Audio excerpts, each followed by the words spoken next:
Senatne pirms valsts izveidošanās. Pirms bija valsts, bija tauta, gudra, stipra un lepna. Cilvēki, kad dzīvoja saskaņā ar dabu, kas prata strādāt, godāt un sargāt savu zemi. Viņu vārdi varbūt nav saglabājušies vēstures grāmatās, bet viņu darbi kļuva par mūsu pamatu.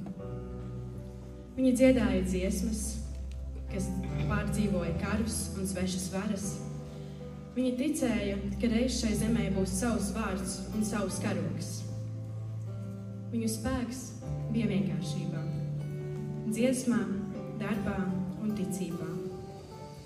Un kaut arī Latvijai vēl nebija savas valsts, viņu sirdīs jau dzīvoja brīvības gars.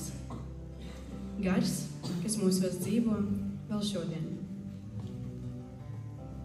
Kad Latvija vēl nebija brīva, mūsu tauta prata izdzīvot un saglabāt savu garu. Mūsu stāsts ir par spēku, kas dzimst klusumā, par cerību, kas nepazūd pat visdziļākajā tumsā.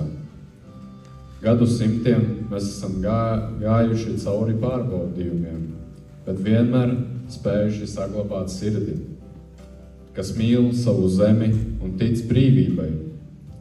Mēs pieminam tos, kas reiz sargāja Latviju, un tos, kas viņu gaidīja mājās. Viņu ticība un mīlestība bija kā gaisma, kas nekad neizdzisa. Tā kļuva par mūsu valsts sākumu.